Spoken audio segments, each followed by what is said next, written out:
चलो good afternoon सबको। आप सबको ही बोल रहा हूं बेटा, आत्माओं से बात नहीं कर रहा मैं। गुड आफ्टरनून सबको।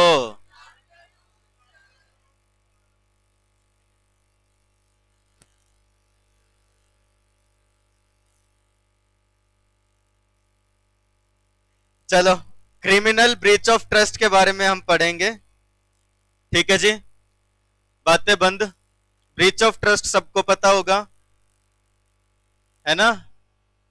ठीक है, चलो फिर क्रिमिनल ब्रीच ऑफ ट्रस्ट अब पढ़ेंगे हम लोग एज पर बीएनएस, भारतीय न्याय संहिता।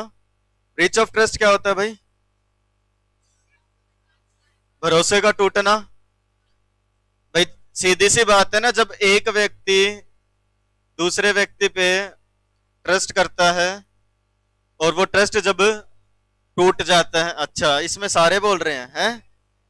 जब तक डिसऑनेस्टी मिसअप्रोप्रिएशन हो रहा था तब कोई नहीं बोला। चलो जब ट्रस्ट टूटता है तो क्या कहते हैं जी? ब्रीच ऑफ ट्रस्ट, विश्वास का टूटना। अब देखो, विश्वास का टूटना क्या नहीं माना जाता? ऑफेंस नहीं माना जाता है। याद है अपने चैप्टर के शुरुआत में पढ़ा था, कुछ ऐसे रोंग्स होते हैं जो लीगली रोंग है लेकिन मॉरल रोंग नहीं माना जाता। आई बात समझ में? कुछ ऐसे होते हैं मॉरल रोंग्स होते हैं, उनमें से एक है किसी के साथ वादा करके उस वादे को तोड़ देना, जैसे प्रॉमिस तोड़ना। आई बात समझ में? मॉरल रोंग्स होते हैं वो, आपने किसी को प्रॉमिस किया कि हाँ तुम्हारे बर्थडे पे मैं आऊंगा या तुम्हारी शादी में मैं आऊंगा या आऊंगी, लेकिन हाँ जी, और उस शादी में अगर आप नहीं जाते हैं, नहीं आते हैं, ठीक है जी, तो ये बात गलत होती है, वादा करके तोड़ना, लेकिन इसको ऑफेंस नहीं बोला जाता है एंड में। हाँ जी। बस अब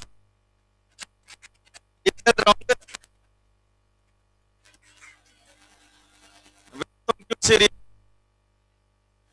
देखो देखो, बस बातें बंद। जब किसी का ट्रस्ट टूटता है भाई, तो वो मॉरली क्या होता है? रॉन्ग होता है, लेकिन कानून की नजरों में उसे गलत नहीं माना जाता। लेकिन कुछ ऐसे ब्रीच ऑफ ट्रस्ट होते हैं जिन्हें क्राइम माना जाता है, तो उसे क्या कहते हैं? क्रिमिनल ब्रीच ऑफ ट्रस्ट, यानी कि ऑफेंस ट्रीट किया जाता है। जिसके बारे में कौन बताता है? बोलो भाई। भारतीय न्याय संहिता। अब बातें बंद। पहले ना इसको यहां से पढ़ेंगे direct. C essential ingredients of criminal breach of trust. In short सुन लो भाई। सबसे पहले, जब एक पर्सन कोई प्रॉपर्टी किसी दूसरे पर्सन को सौंपता है, और सबसे जरूरी क्या है? ट्रस्ट होना चाहिए, ठीक है जी। और ये पर्सन से ट्रस्ट को करता है, करता है, और फिर क्या करता है? इस प्रॉपर्टी को या तो अपने बेनिफिट के लिए समझ करता है, या फिर क्या कर लेता है जी? कन्वर्ट कर लेता है। समझे क्या? बोलो भाई। तो क्या बोलेंगे हम यहाँ पे? क्या हुआ जी? क्रिमिनल ब्रीच ऑफ ट्रस्ट हुआ है। ध्यान दें, essential ingredients of as under, कि जब क्रिमिनल ब्रीच ऑफ ट्रस्ट होता है तो उसके लिए क्या होता है भाई? कुछ जरूरी चीजें हैं, जिसमें सबसे पहले क्या है? Accused must be entered with the property or with dominion over it. Dominion का मतलब होता है कंट्रोल। समझ गए भाई?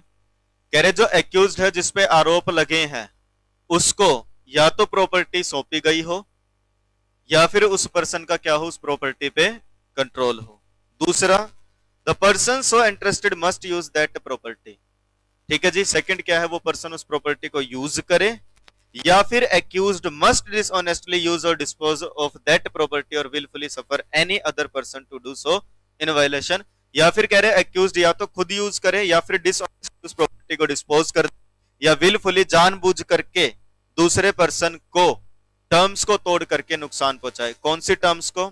Of any direction of law prescribing the mode in which such trust is to be discharge, जैसा लॉ में लिखा गया था उसको तोड़ करके, या और any legal contract made touching discharge of such trust, या फिर कोई और लीगल एग्रीमेंट किया था उस एग्रीमेंट को तोड़ करके। ठीक है जी। एक बार स्क्रीन पर फोकस करो। पैसे समझो, आपसे कभी हाउस टैक्स कलेक्ट किया गया है?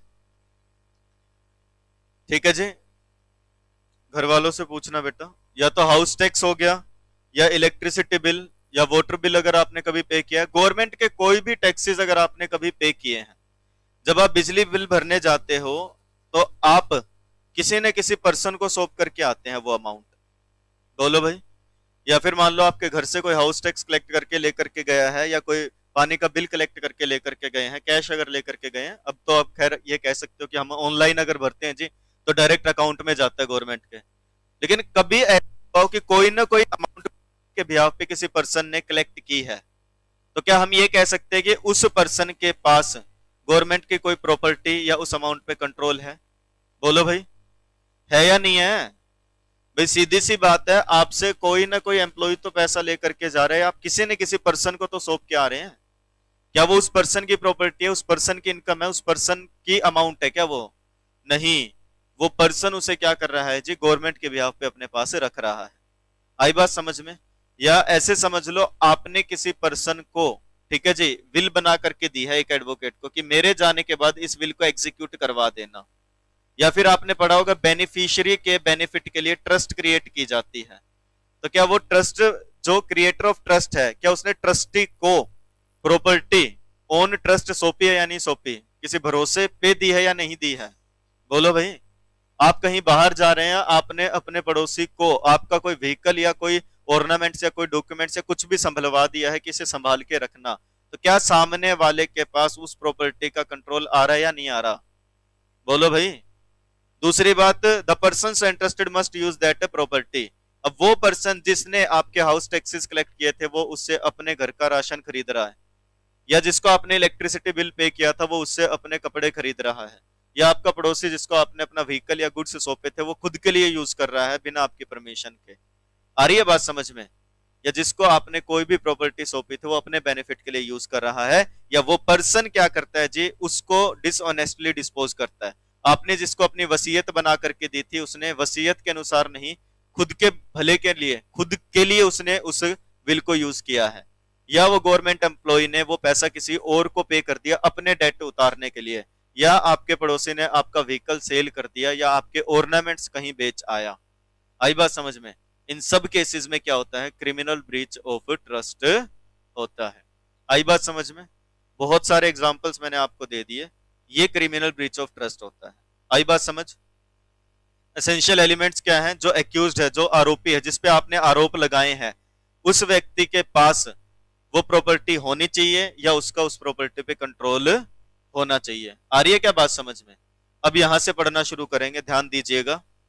हुएवर, आ गई बात समझ में? कोई भी प्राणी, बोलो भाई, whoever being in any manner interested with property, कोई भी पर्सन जिसको किसी भी तरीके से आपने कोई प्रॉपर्टी सौंपी है, यानी कि कोई भी पर्सन किसी भी तरीके से जिसके पास प्रॉपर्टी है, या और with any dominion over property, या फिर प्रॉपर्टी नहीं, प्रॉपर्टी के ऊपर कंट्रोल है, वो पर्सन, ठीक है जी, डिसऑनेस्टली मिस अप्रोप्रिएट करता है या कन्वर्ट करता है खुद के यूज के लिए उस प्रॉपर्टी को, या डिसऑनेस्टली यूज करता है या डिस्पोज करता है उस प्रॉपर्टी को किसी डायरेक्शन को तोड़ करके, जो डायरेक्शन लॉ ने प्रिस्क्राइब की है।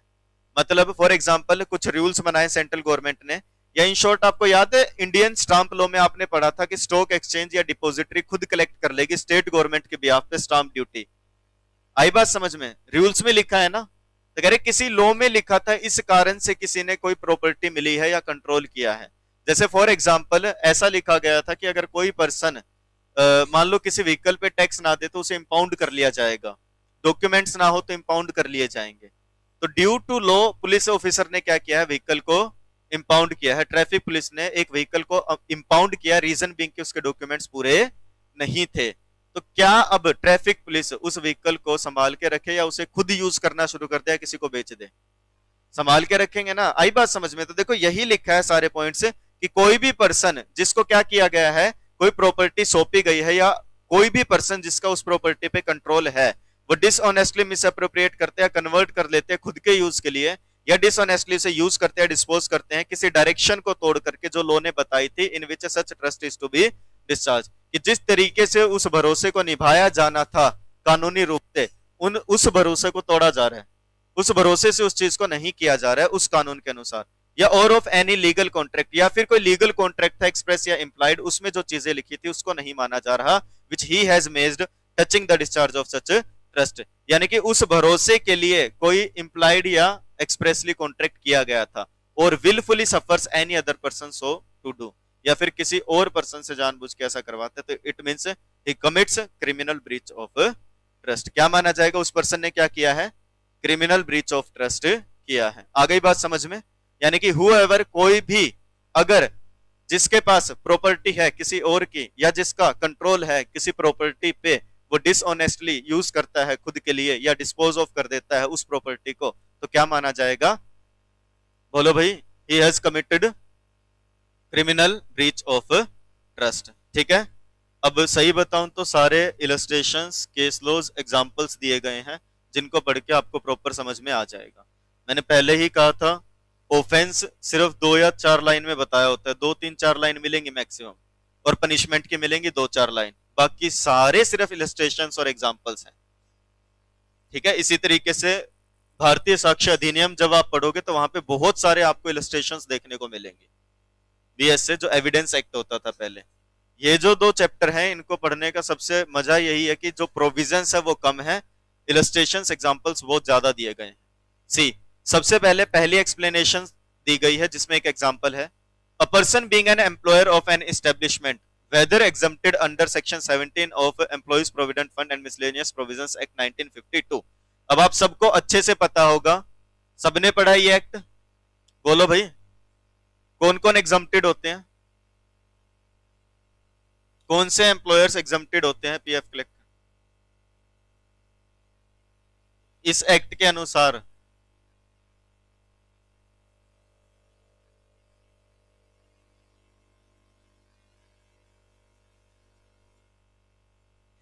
क्या हुआ?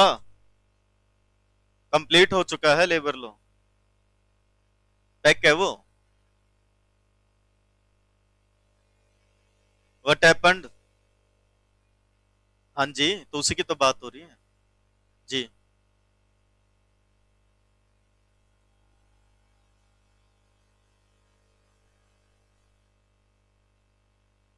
बाकी बच्चे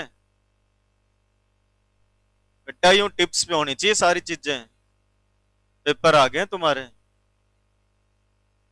इस भरोसे मत रहो कि हम बाद में रिवाइज करेंगे। आई बात समझ में? पैक करके रख लो इस चीज को, क्या क्या करोगे आप बाद में खुद सोचो। सारा काम अगर बाद के लिए छोड़ रहे हैं तो कितना करोगे बाद में? हेलो,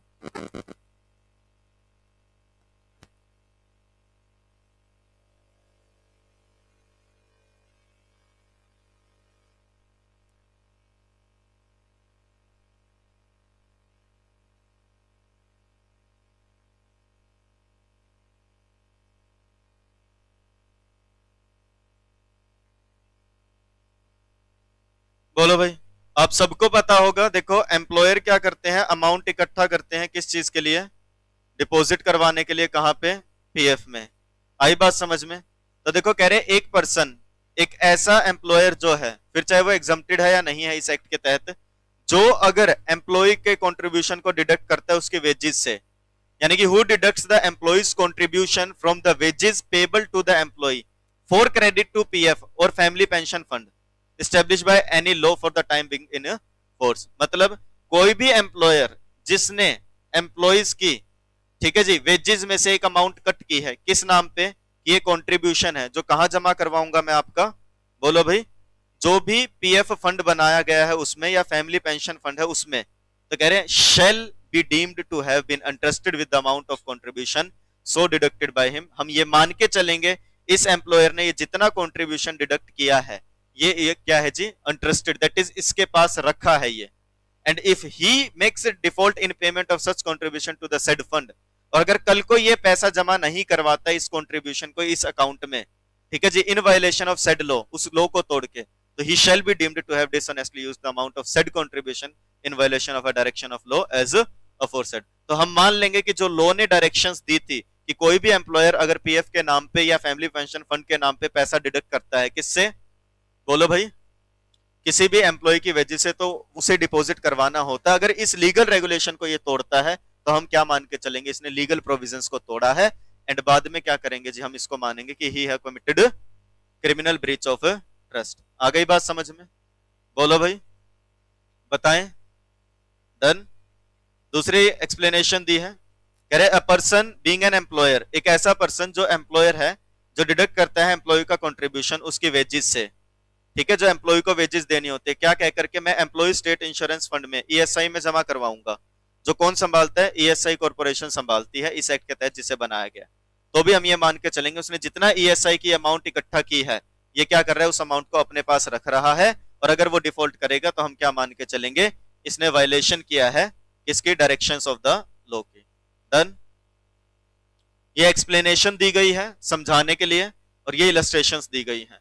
कैसे, कह रहे ए एग्जीक्यूटर था, ए एक एग्जीक्यूटर है जिसको किसी की विल एग्जीक्यूट करवानी थी, ठीक है जी। डिसऑनेस्टली उसने जानबूझ के डिसोबे किया, जो भी बातें कानून में लिखी हैं, ठीक है जी, कि कैसे कैसे उसको क्या करवाना है जी, विल को एग्जीक्यूट करवाना, उसको उसने ना मान करके अपने यूज के लिए कन्वर्ट कर लिया।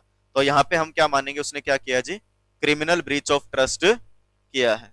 क्लियर, समझ गए ये बात, बोलो भाई। डन, क्लियर, श्योर, पूछना भाई। दूसरा एग्जांपल, पेपर में क्वेश्चन आ चुका है कम से कम 2-3 बार, ये वाला केस लो, डिट्टो आया है बिना किसी चेंजेस के। आ रही है बात समझ में, जितने भी पास्ट ईयर के एग्जाम पेपर्स हैं सारे हम डिस्कस करेंगे इस चैप्टर के बाद या इन बिटवीन कभी, तब मैं आपको दिखा दूंगा, देख लो जी, ये सारे क्वेश्चन है आपके सामने। आ गई बात समझ, एज इट इज आया ये केस लो, बिल्कुल डिट्टो, उधर नहीं इधर, ठीक है। ए एक वेयर हाउस कीपर है, ठीक है जी, A is a warehouse keeper, Z going on a journey and trust his furniture to ए।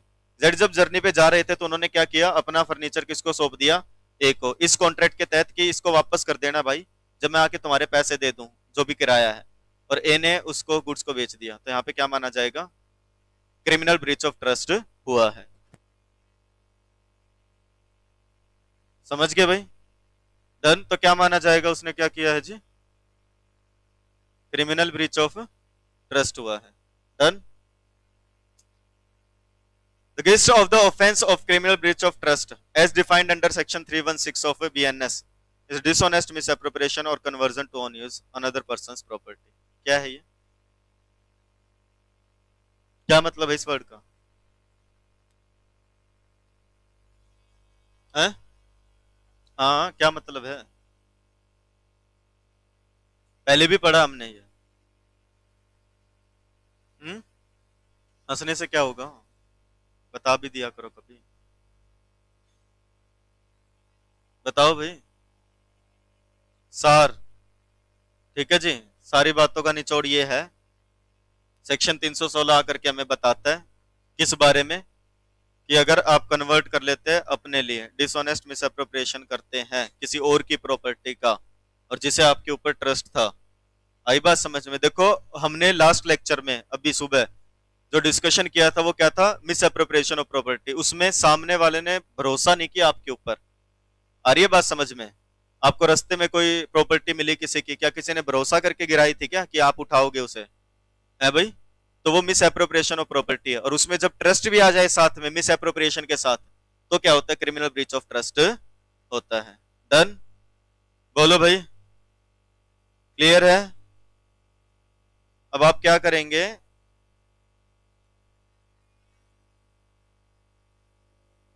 ये केस लो पढ़ो, बहुत अच्छा केस लो है, प्रतिबार आने वाला, ये पेपर में आ भी चुका है, 2 है यहाँ पे, सेकंड वाला एग्जाम में भी आया, फटाफट से पढ़ो। चलो, हाँ जी, हाँ चलो पढ़ते, पहले केस लो देखो भाई। देखो क्या है जी, सुप्रीम कोर्ट ऑफ इंडिया ने विहार दलाल वर्सेस योगेंद्र नरंजी ठाकर केस में क्या बोला था, ध्यान दो सामने। कह रहे क्रिमिनल ब्रीच ऑफ ट्रस्ट में सबसे पहली चीज जो देखी जाती है वो क्या होता है, एंट्रस्टमेंट, मतलब भरोसा। आई बात समझ में? क्रिमिनल ब्रीच ऑफ ट्रस्ट का ऑफेंस है या नहीं, इसके लिए सबसे पहली चीज जो देखी जाएगी वो क्या है जी? ट्रस्ट होना चाहिए। जहां ट्रस्ट होता ही नहीं वहां ट्रस्ट टूटने की बात कहां से आएगी? समझ गए भाई?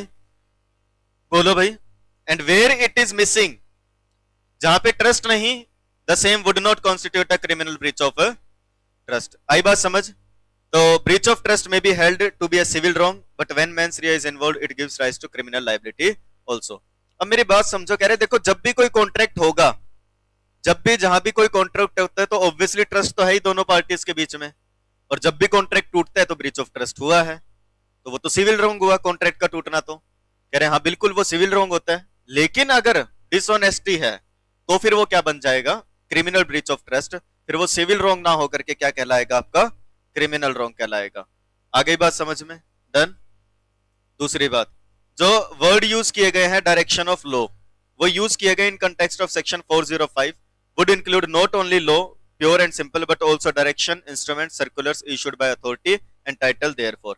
ठीक है जी। क्या लिखा है? कह रहे हैं जो आपने ऊपर पढ़ा ना कि इन डायरेक्शन ऑफ लॉ, जैसे लॉ में लिखा गया था, जैसे अभी एक्सप्लेनेशन दी गई थी कि इस एक्ट में मान लो कुछ लिखा है, तो इन शॉर्ट लॉ का मतलब बता रहे। कह रहे लॉ का मतलब क्या? जो एक्ट होते हैं सिर्फ उन्हीं की बात हो रही है क्या? कह रहे ना, अगर किसी नोटिफिकेशन, किसी सर्कुलर या किसी, ठीक है जी, अनाउंसमेंट में इस तरीके से इंस्ट्रूमेंट्स, डायरेक्शंस में भी लिखा गया है, रूल्स रेगुलेशंस में, तो उसका भी पालन करना है। अगर उसका पालन नहीं करोगे तो भी क्या माना जाएगा? बोलो भाई, कि डायरेक्शंस ऑफ लॉ नहीं मानी है। डन। डन। अगला केस, एक लैंडमार्क जजमेंट दी गई थी प्रतिभा रानी वर्सेस सूरज कुमार। ठीक है जी, ये ओपन है ना, ओपन कर देना। कि the appellant alleged that her stridhan property was entrusted to her in laws which they dishonestly misappropriated for their own use. अब क्या होता है देखो, घर की बहू, ठीक है जी, स्त्रीधन का मतलब क्या होता है? स्त्रीधन वो होता है भाई जो स्त्री का धन, क्या नहीं, लक्ष्मी, क्या जो जो वो अपने साथ लेकर के आती है शादी के समय। आई बात समझ में? दहेज अलग होता है इडियट्स। दहेज लड़की खुद लेकर के आएगी या लड़के को मिलेगा? है स्त्री धन जो उसका हक है, ठीक है जी, शादी के समय मान लो जो उसके घर वालों ने, ठीक है जी, उसको दिया है, या जो शादी के समय मिलता है उस पे राइट वाइफ का होता है, तो उसकी बात हो रही है। ठीक है, हर चीज को दहेज मत बोला करो। हाँ जी, फिर वही बात नहीं है, गिफ्ट गिफ्ट मत बोलो।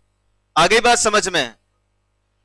कोई बात नहीं बेटा, सुन लो। अब क्या कर रखा था इन्होंने? अपने जो अपना स्त्री धन है वो अपने इन लॉज वालों को सौंप रखा था, उन्होंने क्या कर लिया? खुद के लिए उसको यूज कर लिया, मिस अप्रोप्रिएट कर लिया। आई बात समझ में? तो she made out a clear, specific and unambiguous case against in laws. उसने बिल्कुल साफ, स्पष्ट, बिना कंफ्यूजन भरा केस किया। एक्यूज को गिल्टी माना गया इस ऑफेंस का, और she was held entitled to prove her case and no court would be justified in questioning her complaint. तो उसका केस सुना गया और कोई भी केस, दैट इज कोई भी कोर्ट उसके केस को नहीं ठुकराएगा, ये बोला गया। डन। समझ गए भाई? क्लियर? सुप्रीम कोर्ट ने ओंकारनाथ मिश्रा वर्सेस स्टेट में क्या बोला था? Has held that in the commission of offence of criminal breach of trust दो हिस्से देखे जाते हैं भाई। पहला, creation and obligation in relation to property over which dominion or control is acquired by accused. सबसे पहले तो एक प्रॉपर्टी होनी चाहिए जो किसके कंट्रोल में आती है? एक्यूज के कंट्रोल में आती है, या फिर एक्यूज्ड क्या करता है जी? उस प्रॉपर्टी को अपने कंट्रोल में लेता है या कंट्रोल कर रहा है किसी तरीके से। और दूसरा फिर क्या होना चाहिए? होना चाहिए या गलत डीलिंग होनी चाहिए, डिसऑनेस्टली। किसके अगेंस्ट? कॉन्ट्रेरी, कह रहे उसके विपरीत जिस समय ऑब्लिगेशन क्रिएट किया गया तब बोला गया था। बिफोर एग्जांपल, जब आपने ऊपर केस लो पढ़ा कि जेड जब बाहर जा रहे थे तो उन्होंने ए को फर्नीचर सौंपा, ये बोल करके कि संभाल के रखना, मैं आके वापस ले लूंगा। तो कह रहे ये जो टर्म्स कंडीशंस थी इसके विपरीत चल करके ए ने क्या कर दिया? बेच दिया। तो हेंस क्या माना गया? क्रिमिनल ब्रीच ऑफ ट्रस्ट हुआ है। पहले ब्रीच ऑफ ट्रस्ट किस लिए? कि इसने क्या किया जी? कॉन्ट्रैक्ट तोड़ा है जो हुआ था उस तरीके से। दूसरा, डिसऑनेस्टली तोड़ा है, अपने फायदे के लिए कॉन्ट्रैक्ट तोड़ा है। Done.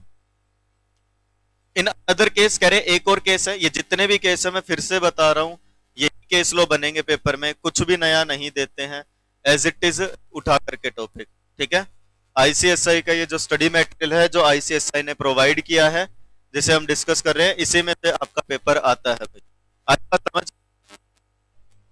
Cotton limited versus Rajveer industries limited, it was held that cheque भी क्या होता है, एक प्रॉपर्टी होता है। चेक सौंपा है और उसको मिस कर रहे हैं या उसको यूज लिखा है ना, और has been used for a purpose for which the same had not been handed over, जिस पर्पस के लिए यूज किया है उस पर्पस के लिए नहीं सौंपा गया था, यानी कि किसी और पर्पस के लिए अगर आपने यूज किया है इस चेक को तो भी क्या माना जाएगा, एक केस हो सकता है 406 के तहत। आ गई बात समझ में, इंडियन पिनल कोड के उस समय का केस लो है तो आईपीसी की धाराएं लिखी हैं, सेक्शंस लिखे हैं, अब बीएनएस है आपका। डन। इसी तरीके से एस के अलग versus state of UP and others, कह रहे जहां पे डिमांड ड्राफ्ट बनाए गए थे कंपनी के नाम पे गुड्स सप्लाई करने के लिए और कंपनी ने कुछ गुड्स नहीं बेचे, न पैसा लौटाया, तो एमडी है जो कंपनी के, हम ये नहीं कह सकते 406 का, ये कंपनी ने किया। It was pointed out that in of any provision laid down under statute a director of a company or an employer cannot be held vicariously liable for any offense committed by company itself, कि company के किए गए किसी offence के लिए सीधा उसके director को हम लायबल नहीं ठहरा सकते। डन। डन। श्योर। कह रहे अब ये सारी चीजें पढ़ के आपको क्या समझ में आता है, एनालिसिस ऑफ द केसेस, जितने केस पढ़े, रिपीट हो रहा है सब, मैं पहले बता रहा हूँ सब रिपीट है। कह रहे ये सारे केस आपको ये तो समझ में आ गया होगा कि हम ये कंक्लूड कर सकते हैं कि एक ऑफेंस अगर इस सेक्शन के तहत आना चाहता है तो सारी रिक्वायरमेंट को पूरा करे। कौन सा? The person handing over the property must have confidence in the person taking the property, लिख लेना, ट्रस्ट होना चाहिए सबसे पहले। डन। कह रहे एक पर्सन जो अपनी प्रॉपर्टी दूसरे को सौंप रहा है उसे भरोसा होना चाहिए, यानी कि इन शॉर्ट अगर हम बोले तो एक फिड्यूशियरी रिलेशनशिप होना चाहिए उस पर्सन में और सामने वाले में जिसको ट्रस्टी बनाया है। दूसरा, accused must in such a position, जिसको आपने सौंपा है प्रॉपर्टी वो इस पोजीशन में हो कि वो कंट्रोल कर सके प्रॉपर्टी को, यानी कि डोमिनियन, कंट्रोल हो प्रॉपर्टी पे। समझ गए भाई। तीसरा, प्रॉपर्टी में मूवेबल भी आएंगी इमूवेबल भी आएंगी। And fourth, it has to be establish, आपको ये साबित करना पड़ेगा, प्रूव करना पड़ेगा क्या, एक्यूज ने डिसऑनेस्टली प्रॉपर्टी को अपने लिए यूज कर लिया या अनऑथराइज्ड यूज किया है। Dishonest intention to misappropriate एक क्रूशियल फैक्ट होता है, ठीक है जी, जो आपको साबित करना पड़ेगा अगर आप क्रिमिनल ब्रीच ऑफ ट्रस्ट बताना चाह रहे हैं। समझ गए? श्योर? बोलो भाई। अलग अलग सजाएं होती हैं क्रिमिनल ब्रीच ऑफ ट्रस्ट के लिए। सबसे पहली, सबसे basic, whoever commits criminal breach of trust shall be punished with imprisonment of either description for a term, जो 5 साल तक हो सकती है, या फाइन या दोनों। डन। अब इसको एक्सटेंड करते चलेंगे। भरोसा किस तरीके का है? कह रहे किसी ने अगर प्रॉपर्टी सौंपी थी, जैसे जनरली पैकर्स एंड मूवर्स होते हैं, आई बात समझ में, उनको हम अपने घर का सामान दे देते हैं ना, ठीक है जी, कि अगले घर लेकर के जाना है, ये जो हमने नया घर बनाया है या जो नया घर लिया वहां पहुंचाना है, आपने ट्रस्ट पे सौंपा है उनको, और वो अगर मिस अप्रोप्रिएशन कर ले, तो कह रहे अगर किसी करियर को दिया, वॉरफिंगर को, वेयर हाउस कीपर को, फिर उसने क्रिमिनल ब्रीच ऑफ ट्रस्ट किया है तो उसको सजा कितनी मिलेगी? 7 साल तक की। एंड वर्ड यूज हुआ है, ऊपर और था, साथ में फाइन भी लगेगा। क्यों? क्योंकि जनरली इनका काम है ये, और अगर इनका ये काम है तो आप अपने काम में दैट इज ज्यादा, कहीं ना कहीं और ज्यादा भरोसा आता है, कोई जो रूटीन में ऐसा काम करता है वही अगर गलत करे तो ज्यादा सजा मिलेगी। डन। फिर देखो, और इसका एक्सटेंडेड वर्जन कह लो, क्लर्क या सर्वेंट थे या एक क्लर्क या सर्वेंट के तौर पे नौकरी करते थे, इस रीजन से आपको कोई प्रॉपर्टी मिली या किसी प्रॉपर्टी पे कंट्रोल आया और उसने क्रिमिनल ब्रीच ऑफ ट्रस्ट किया उस प्रॉपर्टी के लिए, तो सजा मिलेगी 7 साल तक की, and shall also be liable to fine. समझ गए भाई? बोलो भाई। फिर क्या लिखा है कि आपके पास किसी की कोई प्रॉपर्टी आई या आप किसी की प्रॉपर्टी को कंट्रोल करते हो, जैसे लॉकर में ऑर्नामेंट्स रखे होते हैं, आगे बात समझ में, समझाने के लिए बता रहा हूं। कह रहे कि सीधी सी बात है, या डोमिनियन कंट्रोल है किसी पब्लिक सर्वेंट का, या उसका काम है किस तरीके का, banker, merchant, factor, broker, attorney या एजेंट का, और वो कमिट करता है ये चीज, तो फिर उसको पनिशमेंट मिलेगी, उम्र कैद तक की सजा हो सकती है, या फिर रिग्रेस या सिंपल इंप्रिजनमेंट 10 साल तक की, एंड साथ में फाइन भी लगेगा। डन? श्योर? क्लियर? अभी लास्ट। ओके। खत्म नहीं हुआ और केस लो दिए। ये वाला भी पेपर में आया था। Bagga Singh versus state of Punjab. Appellate जिसने अपील की है वो एक टैक्सेशन क्लर्क थे। कहां पे? म्युनिसिपल कमेटी में, संगरूर में।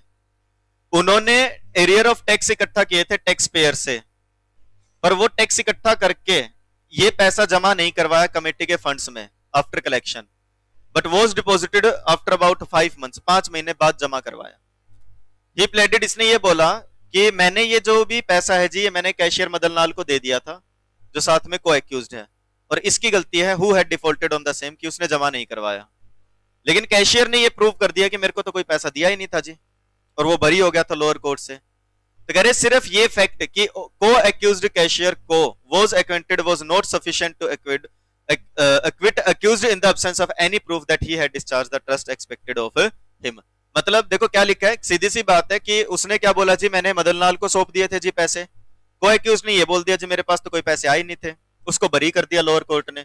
अब को एक्यूज्ड को बरी कर दिया तो क्या इसका मतलब कि मेयर फैक्ट की को एक्यूज्ड कैशियर एक्विटेड, रिहा हो चुका है, तो कह रहे was not sufficient to acquit accused. तो इस केस में ऐसा नहीं कि जो एक्यूज्ड है मेन उसको भी हम क्या कर देंगे, बरी कर देंगे, जब तक वो कोई प्रूफ नहीं दे देता कि देखो जी मैंने तो ये उस पे भरोसा करके उसको सौंपा था पैसा। तो कह रहे एक्यूज्ड को लायबल ठहराया गया 409 के तहत। समझ गए भाई? Done. Bachchu Singh versus state of Haryana. ठीक है जी। Appellant was working as gram सचिव फॉर 8 ग्राम पंचायत। ठीक है जी, सचिव जी थे ये। ठीक है जी, 8 ग्राम पंचायत के 648 रुपए इकट्ठे किए थे 30 गांवों से, 30 गांव वालों से, हाउस टैक्स के नाम के, और रिसीट भी दे दी थी उनको। अब वो पब्लिक सर्वेंट है और इस कैपेसिटी में उन्होंने हाउस टैक्स के नाम पे पैसा इकट्ठा किया, बट इन्होंने सौंपा नहीं, तो इनको भी 409 के तहत चार्ज किया गया था और बोला गया था इन्होंने पैसा यूज किया, कन्वर्ट किया अपने यूज के लिए, तो सजा मिलेगी, और सुप्रीम कोर्ट ने भी सही कहा। बोलो भाई। Girish Saini versus state of Rajasthan. एक पब्लिक सर्वेंट को एक्यूज किया गया था, ना तो इन्होंने जमा करवाए जी और ना एंट्री की उस स्टेशनरी की जो ऑफिशियल पर्पस के लिए यूज होती है। Accused public servant was in charge, और जिसके ऊपर आरोप लगे वो उस समय स्टोर इंचार्ज होता था उस डिपार्टमेंट का जब ये ऑफेंस हुआ। तो कह रहे हैं उनको ही जिम्मेवार माना गया।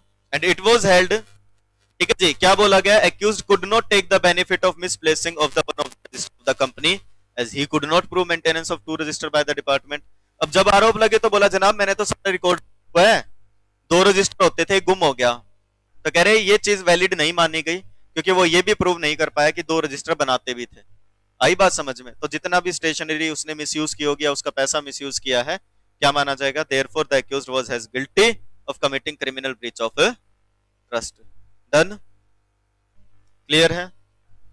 ये एक छोटा सा टॉपिक था आपका, किसका, क्रिमिनल ब्रीच ऑफ ट्रस्ट का। इन शॉर्ट पॉइंट उतना ही पढ़ा आपने, कोई भी पर्सन जो किसी प्रॉपर्टी को होल्ड करता है या उसका कंट्रोल है, डोमिनियन है उस प्रॉपर्टी पे, और फिर वो उसको मिस अप्रोप्रिएट करता है डिसऑनेस्टली, तो he shall be held liable for criminal breach of trust. बाकी तो आपने सारे एग्जांपल, इलस्ट्रेशंस, केस लॉज पढ़े हैं। समझ गए जी? डन? पूछना है कुछ? कोई डाउट? चलिए फिर आगे पढ़ो। रिसीविंग स्टोलन प्रॉपर्टी पढ़ा है ऐसा कुछ? चोरी की गई चीज अगर कोई पर्सन रिसीव कर रहा है, खुद के पास रख रहा है, तो ये भी क्या है जी, एक, बोलो भाई, ऑफेंस है। C, property the possession whereof has been transferred by theft or extortion or robbery or cheating. मतलब कोई ऐसी प्रॉपर्टी जो ट्रांसफर हुई है एक पर्सन से दूसरे को, क्यों, चोरी से, वसूली से, डाका डाल करके, आई बात समझ में, या चीटिंग करके। And property which has been criminally misappropriated or in respect of which criminal breach of trust has been committed. या फिर क्या हुआ है जी, मिसअप्रोप्रिएशन हुआ है या क्रिमिनल ब्रीच ऑफ ट्रस्ट हुआ है। यानी कि इन शॉर्ट जितने तुमने अभी तक ऑफेंस पढ़े हैं उनसे अगर कोई प्रॉपर्टी किसी के पास आती है, आई बात समझ में, मतलब अगर ट्रांसफर हुई है एक प्रॉपर्टी इनमें से किसी भी तरीके से, तो उसको नाम दिया जाता है क्या, is designated as stolen property. तो उसे क्या बोलेंगे हम, गुम हो गई वो प्रॉपर्टी। आई बात समझ में? बोलो भाई। ऐसी प्रॉपर्टी जिसके साथ थेफ्ट, एक्सटॉर्शन, ठीक है जी, डकैती या फिर रोबरी, आई बात समझ में, या चीटिंग या कोई प्रॉपर्टी डिसऑनेस्टली मिस एप्रोप्रिएट हो जाती है या क्रिमिनल ब्रीच ऑफ ट्रस्ट होता है, तो ऐसी प्रॉपर्टी को क्या नाम दें? Stolen property. समझ गए भाई? And whether the transfer has been made or the misappropriation or breach of trust has been committed within or without India, but if such property subsequently comes into the possession of a person legally entitled to the possession thereof, it then ceases to be stolen property। मतलब कह रहे हैं ऐसी कोई भी property जो गई है इनमें से किसी ऑफेंस के कारण, उसको क्या नाम देंगे? स्टोलन प्रॉपर्टी का नाम देंगे। आई बात समझ में? लेकिन वो प्रॉपर्टी अगर मिल जाती है किसी ऐसे पर्सन को जो लीगली एंटाइटल्ड है उस प्रॉपर्टी के लिए, मतलब पुलिस ऑफिसर को मिल गई, आई बात समझ में? आ गई बात समझ में भी? वो रिसीव कर सकता है, या जो पर्सन ओनर था उसको मिल गई, तो अब वो क्या नहीं कहलाएगी? स्टोलन प्रॉपर्टी नहीं कहलाएगी। डन? ये था स्टोलन प्रॉपर्टी के बारे में। अब इसका अपराध क्या है ये बेसिक। हुएवर, बोलो भाई, कोई भी डिसऑनेस्टली, बेईमानी तरीके से रिसीव करता है या रिटेन करता है क्या कोई गुम हुई प्रॉपर्टी, स्टोलन प्रॉपर्टी, नोइंग, जानते हुए, यह रीजन था इसके पास ये विश्वास करने के लिए कि ये क्या है, एक स्टोलन प्रॉपर्टी है, तो वो पनिशमेंट मिलेगी कितनी भाई? 3 साल तक की सजा या फाइन या दोनों। डन? बोलो भाई। हुएवर, कोई भी डिसऑनेस्टली, बेईमान तरीके से रिसीव करता है, रिटेन करता है स्टोलन प्रॉपर्टी को, the possession whereof he knows, और उसको पता है, और has reason to believe to have been, या उसको ये विश्वास है पूरा क्या कि पोजेशन ट्रांसफर हुआ है किससे? डकैती से, या डिसऑनेस्टली मिली है उस पर्सन को, और उसके पास रीजन है या उसे पता है कि ये बिलोंग करती है किसी और की प्रॉपर्टी है, या फिर उसको क्या लग रहा है ये किसी और की प्रॉपर्टी है, लेकिन किसके पास है ये? Gang of डकैट्स। आई बात समझ में? Property which he knows or has reason to believe to have been stolen. सीधी सी बात है, अगर कोई पर्सन रिसीव कर रहा है या रख रहा है एक ऐसी प्रॉपर्टी जो उसको पता है कि ये प्रॉपर्टी क्या है जी? स्टोलन प्रॉपर्टी है, और कहां से आई है ये? डकैती से या डकैतों से। आई बात समझ में? तो क्या माना जाएगा? Shall be punished with imprisonment for a life, बोलो भाई, or with rigorous imprisonment for a term which may extend to 10 years and shall also be liable to fine. Okay जी। हुएवर, बोलो भाई, कोई भी हैबिचुअली, जिसका काम ही क्या है? रिसीव करना, डील करना ऐसी प्रॉपर्टी में जो उसको पता होता है कि ये चोरी का सामान है, गुम हुआ सामान है, स्टोलन, चुराया गया है, तो पनिशमेंट मिलेगी उम्र कैद की सजा या फिर 10 साल की सजा एवं जुर्माना। डन? और कोई भी अगर वॉलेंटरी मदद करता है छुपाने में, डिस्पोज करने में, या मेक दैट इज लेकर के जाता है जो उसको पता है कि ये चोरी का सामान है, स्टोलन प्रॉपर्टी है, तो सजा मिलेगी 3 साल तक की सजा या जुर्माना या दोनों। समझ गए भाई? ये वाला पॉइंट और क्लियर है क्या? बता दो। Receiving of stolen property clear है क्या? डन? आज इतना ही पढ़ेंगे, घर से आगे कुछ नहीं पढ़ के आना, सिर्फ रिवाइज कर लेना, ठीक है भाई? मिलेंगे अगले लेक्चर में। Till then bye bye, tata and take care. Thank you. That's it for the day.